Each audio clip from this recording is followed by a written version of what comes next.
Hey guys, the Fire Brothers here. It's just me. My brother couldn't be here today because he was caught red-handed trying to revive the Transformers Rise of the Dark Spark online servers. Why would anyone ever wanna do that? But anyways, these are the jokes. Hopefully you're enjoying them. Today we're talking about Transformers Prime, which it's one of my favorite Transformers series of all time. And more specifically, what happened to Airachnid after Transformers Prime, because there's still some questions left in there. But before we begin, I'm doing a new thing in my videos where I give you a question of the day. Basically, I ask you guys something so you guys can comment in the comments down below and generate more comments, which in turn generates more views for me, which in turn means more likes, which in turn means the YouTube algorithm favors my video a bit more. It's a pretty clever scheme if you ask me. If you had to choose any of the Transformers Prime characters to appear in a live action movie, which ones would they be? And I mean for the Transformers movie, reboot continuity, I don't mean the Michael Bay ones. Or I guess you could say the Michael Bay ones too, Pick and choose which one of these characters would you like to see in the Bay films and why. Also comment so my brother couldn't be here today jokes because I could always use more of those. Thanks. Anyway, so much like what I did for the episode where I talked about what happened after Transformers the Last Night, for this video we also don't have a lot of information as to what happened to Airachnid and the Insecticons zombie horde after the Transformers Prime Beast Hunters movie. We have some hints here and there, and I guess we have enough clues in which we can form a narrative around, the events that happened and formulate a best case scenario of what could happen. We do have some hints here and there and some indications as to what took place. But before I tell you what happened, I think it's best if we first set up the chessboard, what our players, what needs to happen, and what has happened so far. So first off, everything that has happened before Transformers Robots in Disguise. The Autobots are now in complete control of Cybertron. We have sparks re-emerging from the Well of Allspark, creating new life to inhabit Cybertron. Team Prime has found the Dinobots and a bunch of Autobot civilians. Knockout has joined Team Prime. This is gonna be very important for later. The Predacons are dead except for Predacon. Airachnid and the Insecticons are stuck on one of Cybertron's moons. Kaon is now the Autobot capital at the moment. It's a symbolic thing for the Autobots to take over the Decepticon capital, signaling the end of the war. I could go more in depth about that in another video, but yeah. Now, what needs to happen? These are the events that need to happen for this scenario to work, to be in continuity with the Transformers Robots in Disguise cartoon. Love it or hate it, it's still canon to Transformers Prime, so we still need to play by their rules. The moons are completely under Autobot control. I think it was Slipstream the one who mentions this, and it's kind of pretty much confirmed that by the time of RID there are no more zombie Terrorcons anywhere near Cybertron. Cybertron still exists, that's quite obvious. Ultra Magnus, Bombi, Bulkhead, Ratchet, Smokescreen, Wheeljack, and Knockout are confirmed to still be around by the time of Robots in Disguise. Now that we have our chessboard, we can begin. The way this plays out is that we need to keep in mind that the Autobots are currently in no position to do anything. Just rebuilding their cities, they're tending to the new life being formed on Cybertron, to attending to the Autobot survivors, the refugees, and as far as we know, they're sort of stranded on Cybertron with the exception of space bridges, which they can use to travel to Earth or any other places they please. And the jackhammer is kind of busted at this point, so leaving Cybertron to any unknown locations, it's sort of off the question. Now there are a couple of scenarios that we could use to, explain why Airachnid and her Terracons are not around by the time of Robots in Disguise. Number one, and I think this scenario is pretty cool, but at the same time it's kind of unlikely, and that is that the Autobots actually confront Airachnid and her hive directly. Now for this scenario to happen, we need Knockout, because Knockout is the only one that's a member of the Autobots that knows what happened to Airachnid and the Insecticon hive. My guess is that at some point he will tell the Autobots that Soundwave actually used a space bridge to basically strand Airachnid and the rest of the Insecticons on one of Cybertron's moons. But something that we also need to remember is that Knockout doesn't know that Airachnid and her followers are zombies. As far as the Decepticons knew, Soundwave just sent Airachnid and her Insecticons to one of Cybertron's moons. They had no idea they were infected. So once Ultra Magnus recovers and the Autobots have built up their forces yet again to at least a sizable amount, my guess is that RC will push the Autobot High Council, which will be by this point be form of Team Prime and maybe even Grimlock if the Autobots allow him to join. So once the Autobots build up their ships and maybe raise a few troops, my guess is that RC and a small squad of Autobots, maybe Wheeljack, Bumblebee, Bulkhead, a few others, would join her in a bit of a scout mission to kind of just, just to size up the Insecticon hive, like what's their current strength, how many of them there are, have they built any defenses, have they starved out of energon, that sort of stuff. My guess is that RC and the Autobots will have the shock of their life once they see a zombified Airachnid commanding dozens of Insecticons, and then she starts basically, using them to charge at the Autobots. The Autobots, instead of engaging Airachnid, my guess is that they will, be smart enough to avoid her or to run away, because they will probably know of the event that caused Airachnid to be stranded in one of Cybertron's moons in the first place, and will also know that fighting all of those Terracons at the same time is probably not a good idea.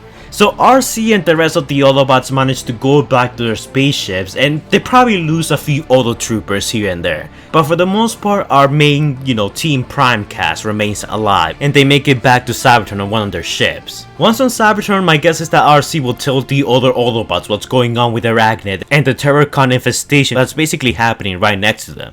Now, there's two ways I can see this playing out, and my guess is that the Autobots will sort of just sit this one out. Now, I know how that sounds, but think about it. Ultra Magnus is a tactical genius. My guess is that his reasoning will be that the Terracons are stranded, they can't leave the moon, and they can't really harm anyone as long as no one goes there.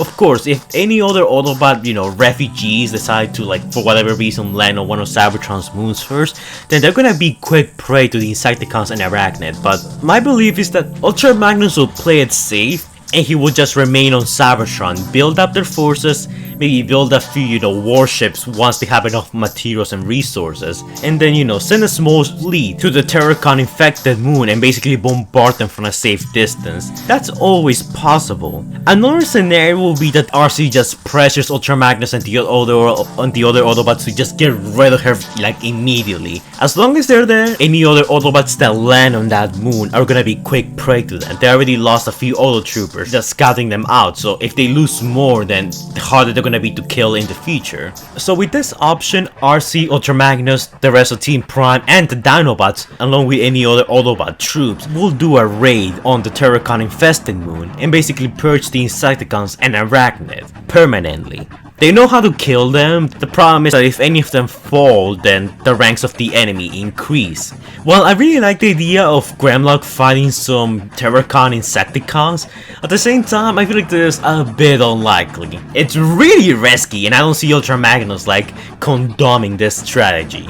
And the third option is that Knockout, Ratchet, and maybe Shockwave, who maybe was apprehended by the Autobots, managed to come up with a way to basically get rid of the Terracon infestation without sending any troops there. Maybe they send some gas bombs and the gas kind of just eats away the enemy and bam, it's over. Or maybe even they build some weapons like some long range distance missiles to thin out their numbers, and then they send in the cavalry to finish them off. That's always a possibility. The full on Autobot / Dinobot charge, it's also kind of unlikely because it's not in Ultra Magnus' character to take risks like this. I feel like the idea of the Autobots kind of just keeping an eye on the moon until they have enough weaponry to basically purge them out is the best possible scenario, and it's the most logical scenario here. I still think that awkward moment where the Autobots go, scout out the moon and they, are shocked to find Airachnid now a zombie-con does end up happening, but as far as we know, none of Team Prime dies, they make it back to Cybertron, and what they do after that eventually results on the death of Airachnid and the Terracon Hive, because there's no mention of them, but we do know that some Insecticons still do exist by the time of Robots in Disguise. It's just that the hive that was stranded on the moon and the ones that, were part of Megatron's crew on Earth are all gone at this point. Maybe after the Autobots kind of bombard the Insecticons and a small Autobot task force is sent afterward to clean any stragglers, RC finally gets her killed on Airachnid, Which, I mean, that would be pretty cool, and I think that would be a good way to like end up the whole, you know, rivalry between the two of them. RC kinda learning from her mistakes, not charging in alone, taking the time to plan with her friends, and eventually taking out a weakened Airachnid and her remaining Predacons, finally avenging Tailgate. I think that's a good way to end up their rivalry and a good way to like wrap up the storyline, without it contradicting the events of Robots in Disguise. But hey, that's just a theory. A Transformers theory. Thanks for watching. But anyways guys, before we go, shout out to our patrons Morise Prime, Mateo, Mario Gordon, Christopher Prime, Stephanie Ballard, and the absolute madman himself, Jordan the Great, who donated $100. Thank you guys for donating, it's much appreciated. And if you guys want to donate to my Patreon, links will be in the description down below and in the comments down below.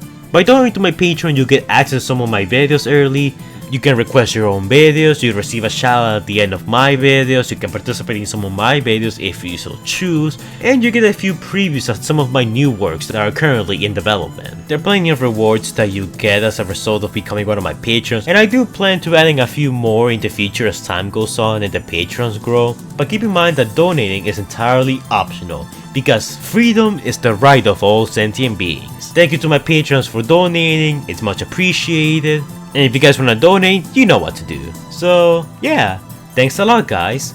Well guys, hopefully you enjoyed this video.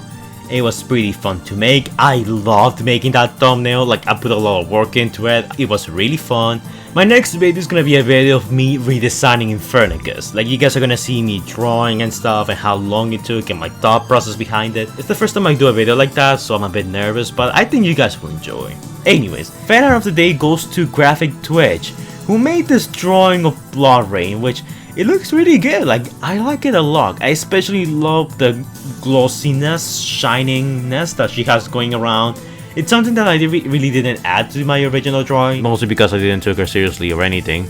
But this looks very good, man. Like I like it a lot. I see that you took some liberties with the design, you changed some things, but hey, I don't mind. Like I welcome this. If you change Blood Rain or whatever, you totally can. The quality of the drawing is a bit down, but I think that's because of the camera or whatever you use to take the screenshot. I still like it a lot, man, so you know, good job. If you guys want to send me fan art or chat with me or whatever about future Transformers videos or discuss some of my videos like this one, you can reach me through Discord DMs. And I mean DMs, not my Discord server. I don't really like spend a lot of time in my server anymore because, well, it has kind of mutated into something that it's, yeah, not what I intended. So, you know, if you ask me to have a Discord, I do, but I'm basically not there anymore. If you guys want to talk to me, either DMs or you'll probably find me in like TF fan pages or Diamond Bolt server, one of the two. So yeah. Anyways guys, let me know your thoughts on this video. Do you agree with my theories, my explanations? Do you disagree with them? And what do you think happened to Airachnid by the time of Robots in Disguise? You guys already heard my opinion and now I of course want to hear yours, so let me know in the comments down below. Like, comment and subscribe, and I'll see you guys in the next video. Stay safe guys.